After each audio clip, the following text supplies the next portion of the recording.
Hello friends, स्वागत है आप सभी का एक बार फिर से आपके अपने यूट्यूब चैनल ट्रायम्फ एकेडमी पे। हाजिर हुए हैं हम अपनी नेक्स्ट क्लास वीडियो के साथ। जैसा कि आप सबको पता है कि स्टैटिस्टिक्स हमारा चल रहा है, जिसमें हमने सेंट्रल टेंडेंसीज़ वाला जो पार्ट है, सेंट्रल टेंडेंसीज़ वो कंप्लीट कर लिया है। साथ ही साथ उसके जितने इंपॉर्टेंट क्वेश्चंस हमारे बन रहे थे वो भी हम कंप्लीट कर चुके हैं, यानी वो आपके लिए मोर देन इनफ है अगर आप सिर्फ हमारी वीडियोस से भी उसे पढ़ लेते हैं। अब हम उसके बाद जो हमारा नेक्स्ट उसमें सब टॉपिक आता है वो होता है मेजर्स ऑफ डिस्पर्जन। वो लेके आपके लिए आए हैं। आज से हम ये नेक्स्ट पार्ट स्टार्ट करने वाले हैं। अगर आपने अभी तक चैनल को सब्सक्राइब नहीं किया है तो अभी चैनल को सब्सक्राइब करें ताकि आप हमारी क्लासेस मिस ना करें। साथ ही हम आपको इंपॉर्टेंट अपडेट्स भी यहाँ पे प्रोवाइड करते हैं DSSB और बाकी सब टीचिंग एग्ज़ाम्स से रिलेटेड, तो उसमें भी आपकी हेल्प होगी। तो हम स्टार्ट करते हैं अपनी आज की वीडियो।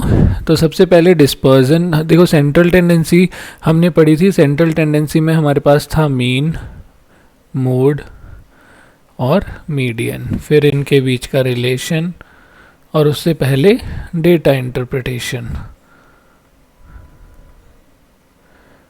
ये टॉपिक्स हम कवर कर चुके हैं, ठीक है। इसके अब हमारे पास आते हैं डिस्पर्जन वाले टॉपिक्स, जो कि सेंट्रल वैल्यू से वेरिएशन से रिलेटेड होते हैं। इसमें हमारे पास कौन कौन से टॉपिक्स आते हैं? हमारे पास रेंज आती है, इंटर क्वार्टाइल रेंज आती है, quartile deviation, semi inter quartile range, mean deviation और स्टैंडर्ड डेविएशन। ये सब टॉपिक्स हमारे पास इसमें होते हैं। तो इस वीडियो में आज हम रेंज से लेके जो हमारा क्वार्टाइल तक का पार्ट है, क्वार्टाइल डेविएशन, क्वार्टाइल रेंज, वो सारा आज हम कवर कर लेंगे। Mean deviation and standard deviation हम अलग से कवर करेंगे, ठीक है। तो सबसे पहले हमारे पास आता है रेंज। रेंज जो होती है वो होती है difference between two extreme observations, यानी एक आपकी जो स्मॉलेस्ट वैल्यू है और एक आपकी जो लार्जेस्ट वैल्यू है, उनके बीच का जो डिफरेंस होता है उस डिफरेंस को हम आपका क्या कहते हैं? रेंज। तो सिंबॉलिकली आर जो है हमारा रेंज जो है वो क्या है? एल माइनस एस, यानी एल यहाँ पे क्या है? L is your largest value. तो जो आपकी लार्जेस्ट वैल्यू है उस लार्जेस्ट वैल्यू से सब्ट्रैक्ट करेंगे हम अपनी स्मॉलेस्ट वैल्यू को, ठीक है। Largest value minus your smallest value is known as range, ठीक है। और कोफिशिएंट ऑफ रेंज क्या होता है? कोफिशिएंट ऑफ रेंज होता है आपका लार्जेस्ट वैल्यू माइनस जो आपकी स्मॉलेस्ट वैल्यू है अपॉन में सम, यानी जो आपकी लार्जेस्ट वैल्यू है और आपकी जो स्मॉलेस्ट वैल्यू है। तो कोफिशिएंट निकालने के लिए ऊपर हम उनका डिफरेंस लेंगे और नीचे हम उनका सम लेंगे। ये होता है हमारा कोफिशिएंट ऑफ रेंज। अगर ये हमारा डेसिमल में होगा तो सिंपली ऐसे, और परसेंटेज में दिया होगा तो मल्टीप्लाइड बाय 100 कर देंगे, ठीक है।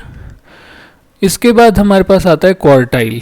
तो देखिए, जैसे हमारे पास मीडियन होता है ना, मीडियन में हमारे पास क्या होता है कि जो सेंट्रल टर्म होती है, जैसे अगर हमें 5 टर्म्स दी हुई हैं तो बीच में थर्ड आ गई, और अगर हमें 6 टर्म्स दी होती थी, 4 5 6, तो जो हमारी थर्ड टर्म है और फोर्थ टर्म है उनका एवरेज निकाल दिया।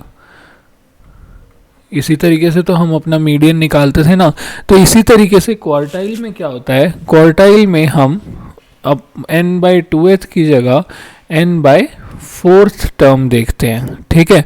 तो जैसे जब ऑड नंबर ऑफ हमारे पास ये है, तो ऑड नंबर के लिए हमारा मीडियन के टाइम पे फॉर्मूला होता था n+1/2th टर्म। तो यहाँ पे हमारा फर्स्ट क्वार्टाइल के लिए क्या होगा? n+1/4th term. सेकेंड क्वार्टाइल और मीडियन जो होता है ये दोनों हमारे बराबर होते हैं। मीडियन और सेकंड क्वार्टाइल सेम चीज़ होती है। दोनों का ही फॉर्मूला ऑड टर्म्स के लिए, ऑड नंबर ऑफ टर्म्स के लिए क्या है? n+1/2th term. और जब थर्ड क्वार्टाइल की बात आती है तो हाफ, यहाँ 1/4 था, यहाँ हाफ था, यहाँ 3/4 हो गया। अगेन अगर इवन नंबर ऑफ टर्म्स होंगी, एक बार इसे इरेज कर देते हैं।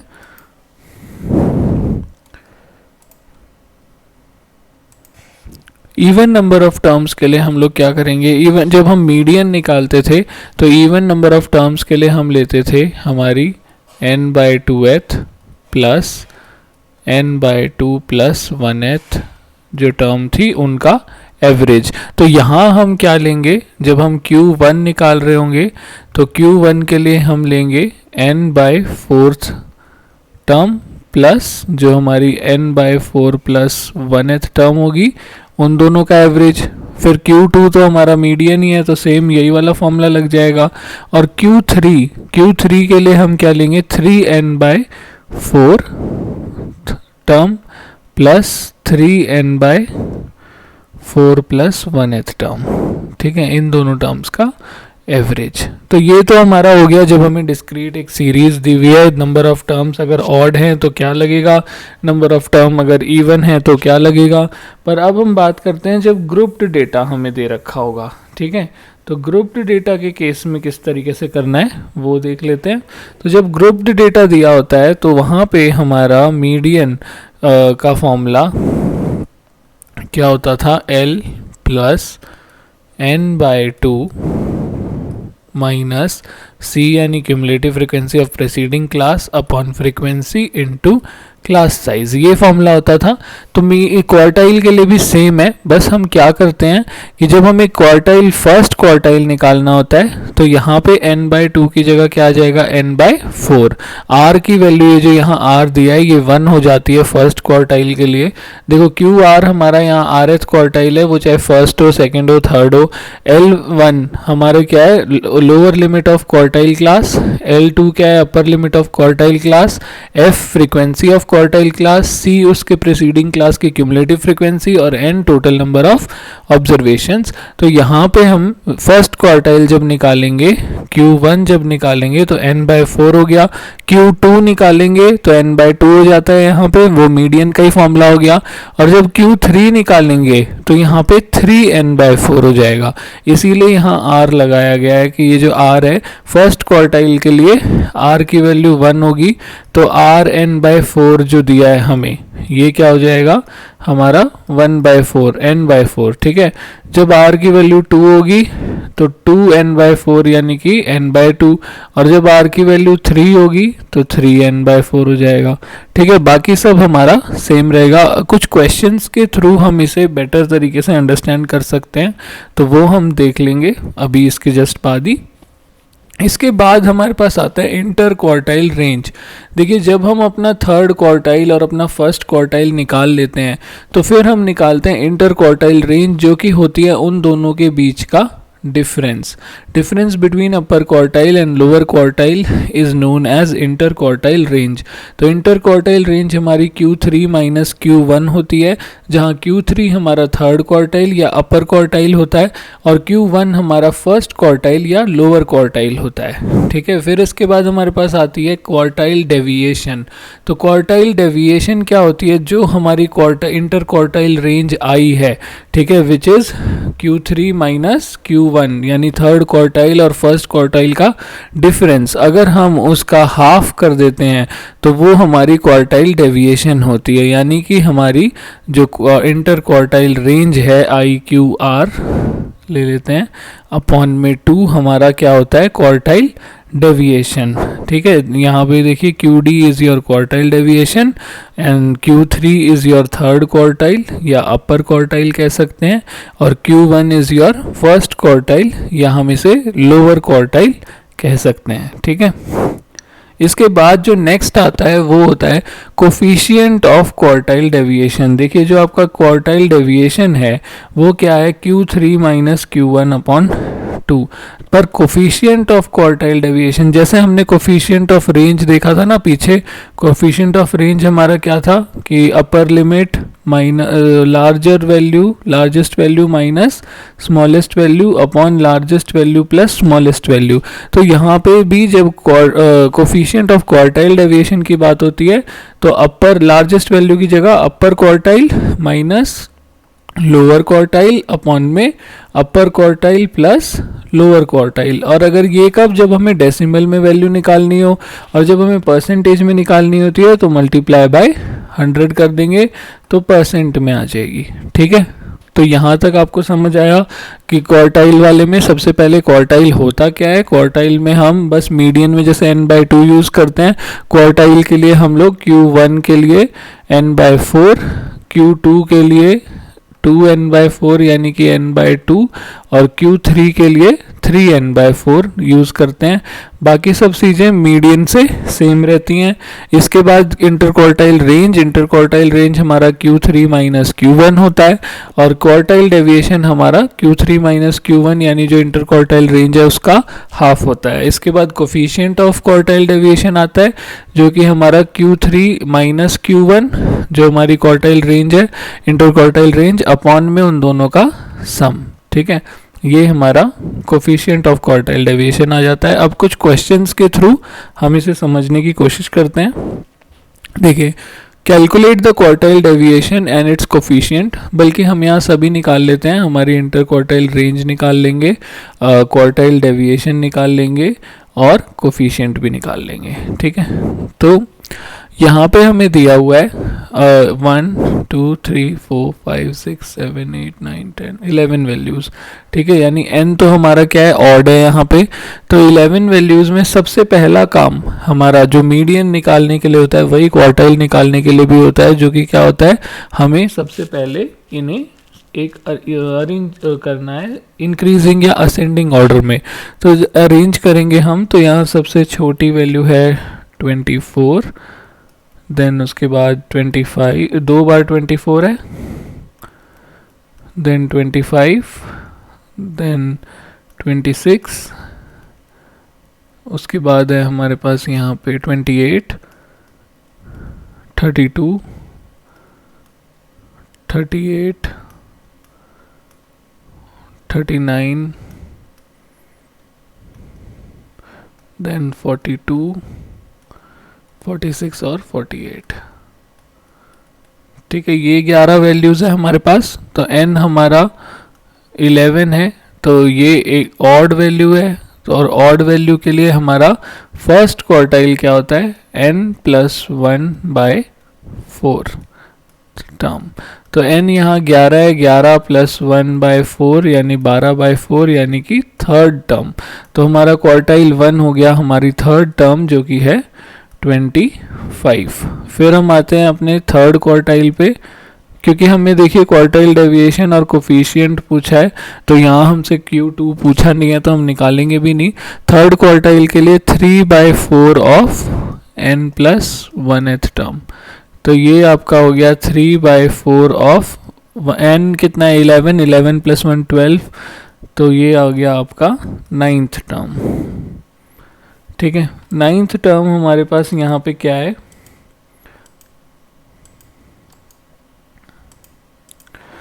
नाइन्थ टर्म है 3 4 5 6 7 8 9 42। ठीक है, 9th टर्म जो कि है 42। तो हमें हमारा Q1 मिल गया, हमारा Q3 मिल गया। इसके बाद हमारी इंटर क्वार्टाइल रेंज जो है वो हमारी Q3 माइनस Q1 है, वो भी मिल गई हमें। वो कितनी है, 42 माइनस 25 विच इज़ 17। ठीक है, तो हमें इंटर क्वार्टाइल रेंज मिल गई। इसके बाद क्वार्टाइल डेविएशन, वो हमारा क्या होता है, हमारी इंटर क्वार्टाइल रेंज जो है अपॉन में 2, यानी कि 17 डिवाइडेड बाय 2 विच इज़ 8.5। ठीक है, और इसी तरीके से हम लोगों को हमारी कोफिशिएंट ऑफ क्वार्टाइल भी मिल जाएगा। कोफिशिएंट ऑफ क्वार्टाइल डेविएशन वो क्या होता है, Q3 minus Q1 upon Q3 plus Q1। तो Q3 माइनस Q1 आपको पता है 17, और Q3 प्लस Q1 यानी 25 प्लस 42, तो ये आपका हो जाएगा 67। तो ये हो गया आपका कोफिशिएंट ऑफ क्वार्टाइल डेविएशन। इसे हम सॉल्व करेंगे तो हमारी वैल्यू 0.25 के आसपास आएगी, बिकॉज 17 4 68। ठीक है, तो 0.25 के पास में हमारा यहाँ पे आंसर होगा। क्वार्टाइल इसकी जो कोफिशिएंट ऑफ क्वार्टाइल है, क्वार्टाइल डेविएशन हमारी 17 आई है, और इंटर क्वार्टाइल रेंज हमारी 17 आई है, और क्वार्टाइल डेविएशन जो है हमारी वो 17/2 यानी कि 8.5 आई है। बढ़ते हैं अपने नेक्स्ट क्वेश्चन की ओर। Find the quartiles and quartile deviation of the following data. यहाँ पे भी हम सब निकाल लेते हैं, अपना कोफिशिएंट भी निकाल लेंगे। ठीक है, और इंटरक्वार्टाइल रेंज भी निकाल लेंगे। तो यहाँ पे सबसे पहले इसे भी हमें इंक्रीजिंग ऑर्डर में अरेंज करना पड़ेगा। तो इसे इंक्रीजिंग ऑर्डर में अरेंज करेंगे तो सबसे पहले आएगा हमारा 2, देन 5, देन उसके बाद 7 दो बार है, फिर 8, 7 दो बार है, 8 भी दो बार है, देन उसके बाद हमारे पास है 10, 10 भी दो बार है,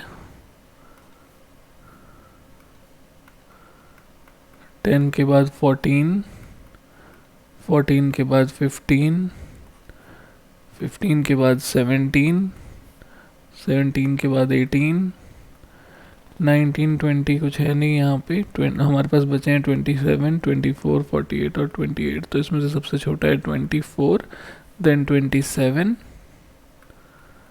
देन 28 और फिर 48। अब ज़रा काउंट कर लेते हैं, 1 2 3 4 5 6 7 8 9 10 11 12 13 14 15 16। n की वैल्यू 16 आई जो कि इवन है। ठीक है, अब इवन वैल्यू में तो हम n+1/4 वाला फॉर्मूला नहीं लगा सकते।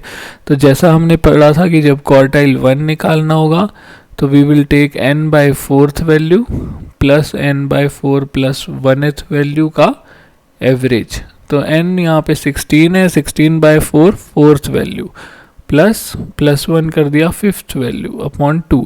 तो 4th वैल्यू है 7 और 5th वैल्यू है 8। 7 + 8/2 जो कि हो गया 15/2 यानी 7.5। ये आ गया आपका Q1। फिर आते हैं Q2 पे, वो आपका क्या होता है, Q2 हमें यहाँ निकालने की ज़रूरत नहीं है, हमें Q3 निकालना है। 3n/4th value plus 3n/4 plus 1th value का एवरेज। तो ये आपका क्या हो गया, 3n/4 क्या था, 16/4 यानी कि 4 × 3 12। तो 12th value plus 13th value upon 2। तो आपकी 4 5 6 7 8 9 10 11 12। 12th वैल्यू है आपकी 18 और 13th वैल्यू आपकी 24। ये हो गया 42/2 यानी कि 21। तो आपको Q1 मिल गया, आपको Q3 भी मिल गया। अब आप क्या निकालेंगे, इंटर क्वार्टाइल रेंज, वो होती है Q3 - Q1। तो वो हो गई 21 - 7.5 विच इज़ 13.5। फिर आप निकालोगे क्वार्टाइल डेविएशन, वो होता है आपका इंटर क्वार्टाइल रेंज का हाफ यानी 13.5 का हाफ। तो वो हो गया आपका 6.75। हाँ ठीक है, इसके बाद आप निकालेंगे कोफिशिएंट ऑफ क्वार्टाइल डेविएशन। ये सब इन्होंने पूछा नहीं है बट हम आपकी प्रैक्टिस के लिए सब करा रहे हैं आपको। वो होता है आपका Q3 - Q1 upon Q3 plus Q1। तो वो हो गया 13.5 अपॉन इन दोनों का सम। तो आपकी दोनों क्वार्टाइल्स का सम है 28.5। तो जो आपका quartile coefficient of quartile deviation आएगा वो आएगा 0.47 के पास, ये वाली वैल्यू। ठीक है, तो यहाँ पे सारी चीज़ें निकल गई हैं। बढ़ते हैं नेक्स्ट पे। जब हमें इस तरीके से क्लास दी होंगी तो यहाँ पे एक बार इसे रेज कर लेते हैं।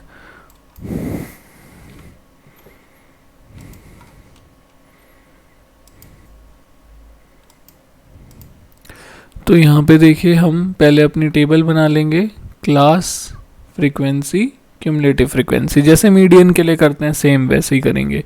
0 to 10, 10 to 20, 20 to 30, 30 to 40, 40 to 50, 50 to 60, हमें 90 to 100 तक जाना है, 60 to 70, 70 to 80, 80 to 90 and 90 to 100। Frequency है 5 3 4 3 3 4 7 9 7 8। Cumulative frequency 5, then 5 + 3 8, 8 + 4 12, 12 + 3 15, 15 + 3 18, 18 + 4 22, 22 + 7 29, 29 + 9 38, 38 + 7 45 और 45 + 8 53। तो यानी टोटल फ्रीक्वेंसीज का जो सम है वो आपका कितना है, 53 है। तो यहाँ पे जो n की वैल्यू है वो कितनी है, 53 है। तो n/4 की वैल्यू, क्वार्टाइल 1 के लिए हम n/4 की वैल्यू चेक करेंगे। तो n/4 की वैल्यू आपकी है 53 डिवाइडेड बाय 4, जो कि है 4 1 ज़ा 4, देन 4 3 ज़ा 12.25, 13.25। तो हम देखेंगे कौन सी ऐसी क्लास है जो 13.25 के नियरेस्ट जिसकी क्यूमुलेटिव फ्रीक्वेंसी है और उससे ग्रेटर, ठीक है। तो वो क्लास है हमारी ये वाली क्लास, ठीक है। तो ये हमारी क्वार्टाइल, फर्स्ट क्वार्टाइल की क्लास है। तो यहाँ से Q1 की जो वैल्यू है L plus n/4 minus CF upon F into H। तो इस क्लास के लिए Q1 लोअर लिमिट 30 है, plus n/4 13.25 minus cumulative frequency of preceding class यानी 12 अपॉन फ्रीक्वेंसी 3 है into class size H, 30 to 40 में क्लास साइज है 10। तो ये आपका हो गया 30 प्लस ये 4.25 अपॉन में 3, 1.25, 13.25 माइनस 12 है ना, 1.25 इंटू 10 अपॉन 3। तो ये हो गया 30 प्लस 12.5 अपॉन 3, ठीक है। तो ये हमारे पास यहाँ पे आ जाएगा 30 प्लस 4 ज़ा 12.16, ठीक है। तो ये हो गया 34.16। तो ये हमारी Q1 की वैल्यू हो गई 34.16। देन इसके बाद